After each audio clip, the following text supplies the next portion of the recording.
Zatrzymała mnie niedawno do kontroli policja i policjant Wiktor mówi, że zna Menela, bardzo lubi, zna filmy, ogląda, ale te ostatnie takie nudne, za techniczne takie.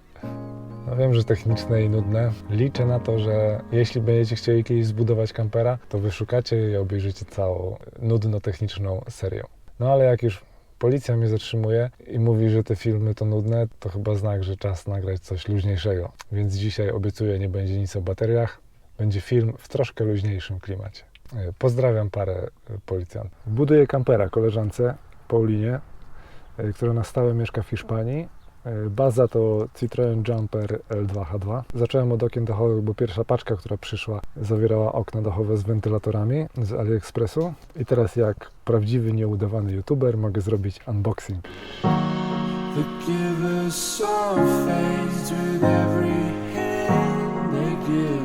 Żartowałem, okna już dawno otworzyłem i zainstalowałem na dachu. Jedno na początku, drugie na końcu kampera.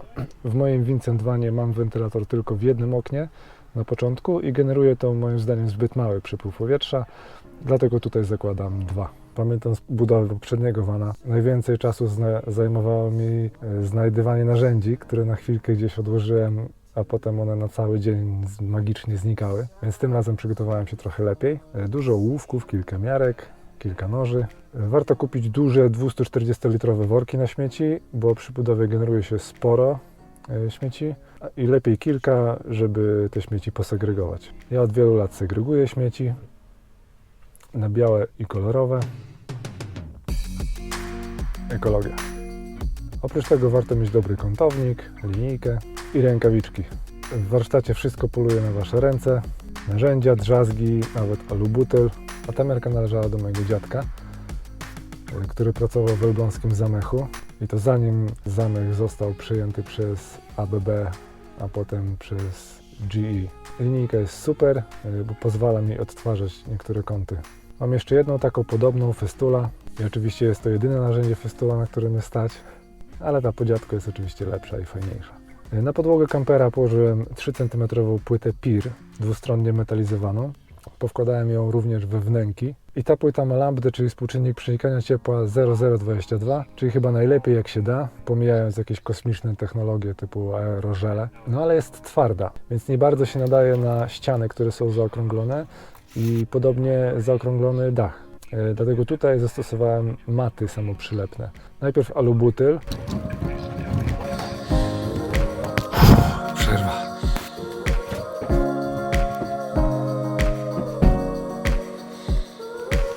Taki 1,5 mm, najlżejszy jaki jest, waży jakieś 3 kg na metr kwadratowy i zawiera warstwę prawdziwego aluminium. Został mi tu kawałek takiego cięższego alubutylu z poprzedniej budowy. Pokażę Wam, co ten materiał potrafi w kwestii tłumienia hałasu.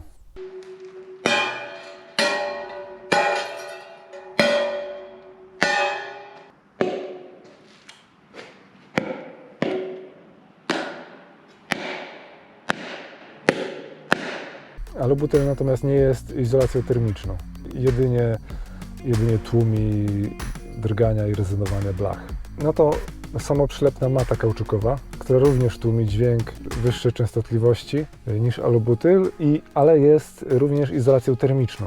Na to pianka polietylenowa sieciowana jest znacznie wytrzymalsza niż kauczukowa. Jest to materiał wykorzystywany w przemyśle, a ja do materiałów oraz narzędzi wykorzystywanych w przemyśle mam nieco większe zaufanie niż do tych zwykłych konsumenckich. Wybrałem maty z Bitmatu, bo zaoferowali mi bardzo dobrą ofertę. Natomiast dostałem również ofertę pomocy z Polinoru, no ale i tak wybrałem maty. I to nawet nie dlatego, że temperatura była bardzo niska, bo wiosna w tym roku zaskoczyła drogowców, a do piankowania trzeba mieć odpowiednią temperaturę, ale główna korzyść, jaką zauważam przy tych matach, a o której nikt nie mówi za bardzo, to to, że cięcie i układanie tych mat to bardzo fajne i czyste zajęcie. I można je powierzyć komuś, kto nie ma za bardzo obycia z budowaniem kamperów. Partnerka, starsze dzieci lub po prostu znajomi, którzy chcieliby pomóc. I dla mnie to jest bardzo duży plus, że można samemu zająć się drewnem lub instalacjami, a dosyć czasochłonne zajęcie, jakim jest klejanie izolacji, no powierzyć komuś innemu. I tego kogoś można tym łatwiej przekonać, że cięcie, wycinanie i przyklejanie tych mat to jest bardzo satysfakcjonujące samo w sobie, więc nie dość, że się będzie cieszył, że pomaga, to jeszcze, no przynajmniej ja z wyklejania tych mat mam frajdę, no ale też znacznie łatwiej jest mi namówić kogoś na tego typu pomoc. Tematy nie są tanie, ale na hasło Vincent Van jest zniżka 10% na ich stronie bitmat.pl, ale jeśli zamawiacie kamperowe ilości maty, czyli tak 30 m2 i więcej, to ja bym dodatkowo próbował negocjować ceny. Jeszcze jedna sprawa odnośnie izolacji. Na kamperowych forach są otoczone ogromne wojny. Czy wtryskiwać pianę do paneli, czy nie wtryskiwać? Moim zdaniem nie, mimo że w Vincent Vanie sam to zrobiłem. Uważam, że był to błąd. I niezależnie czym zaizolujecie vana, czasem trzeba się dostać do środka tych paneli. Czy to jakiś przewód się popsuje, czy to blacharz będzie chciał się tam dostać, bo ta pianka zatrzyma tam wodę i taki profil zacznie rdzewieć. No, wydłubanie tej piany będzie bardzo ciężkie. Poza tym, czy to dużo daje? Zróbmy eksperyment. To jest aluminiowa blacha auta. To będą nasze dwa profile. W jednym pianka, a to będzie nasze słońce. Z ogrzanej piany wydzielają się szkodliwe gazy, więc zakładam maskę. Marek, oglądasz? To powtórzę. Zakładam maskę.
I dużej różnicy nie ma. Okazuje się, że ciepło i tak jest przekazywane po materiale, po aluminium. Dlatego moim zdaniem bardziej istotne jest, żeby zakryć blachę, a nie ją wypełniać od środka. Chodzi o to, żeby zlikwidować punkt rosy. W Vincent Vanie zrobiłem termos. Nawaliłem tych warstw, ale jakby się tak zastanowić, to przeważająca większość z nas oddycha tlenem. I w związku z tym trzeba wymieniać powietrze w kamperze. Nawet połowę całej kubatury co godzinę, albo i jeszcze więcej. Więc choćbyśmy nie wiem jak zaizolowali takiego kampera, to i tak musimy grzać na mrozie, żeby oddychać. Więc najważniejsze moim zdaniem jest to, żeby zrobić szczelną izolację, żeby woda się nie skraplała w środku, a jeśli już się skrapla, to w miejscu, z którego jest odpływ wody na zewnątrz. Czyli tak jak ja zrobiłem tutaj na bocznych drzwiach. Dobra, siłownie zamknięte, wszyscy ćwiczą przed ekranem monitora z jakąś chodakowską, lewandowską, a ja póki co trenuję jedynie z panią Magdą Gessler.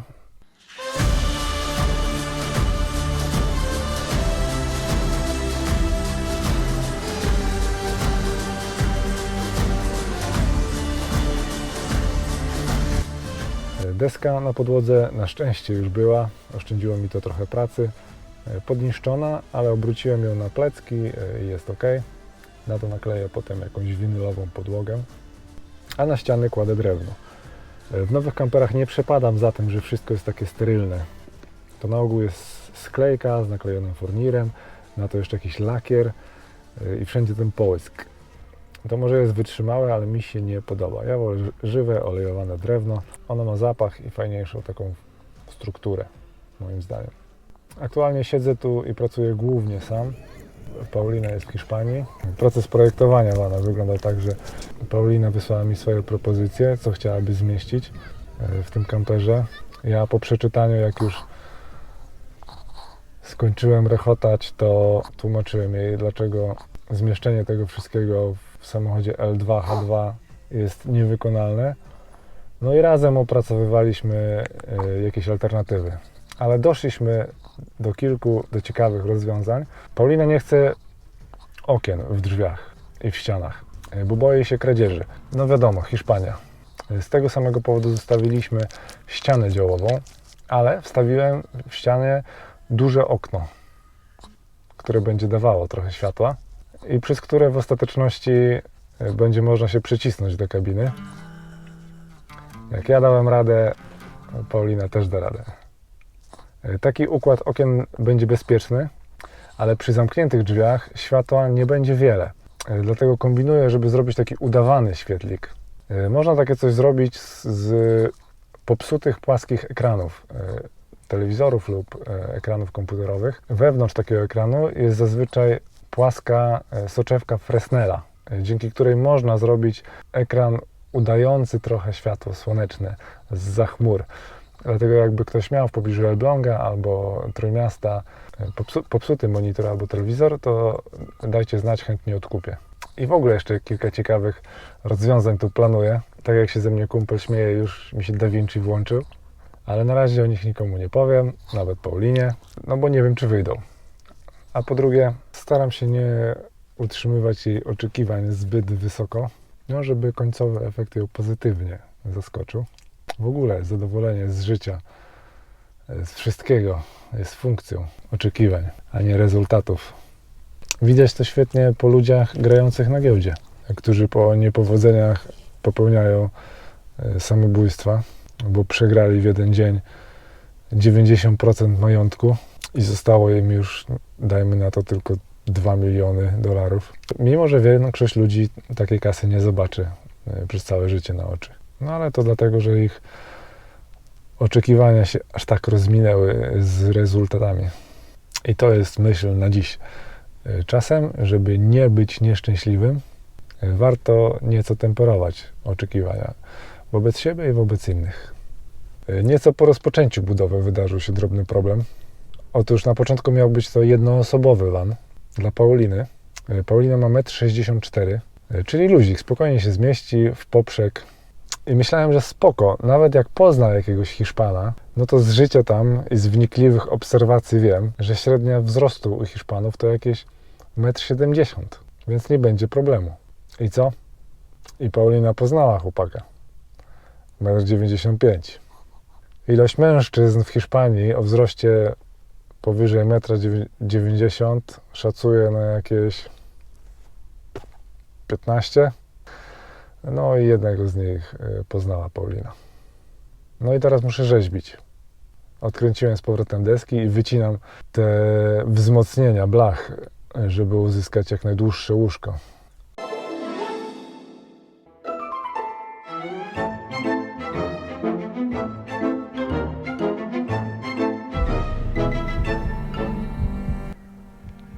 Menel biega sobie po polach z koleżanką. Wraca cały brudny, ale podobno brudny pies to szczęśliwy pies. Przynajmniej do czasu kąpieli.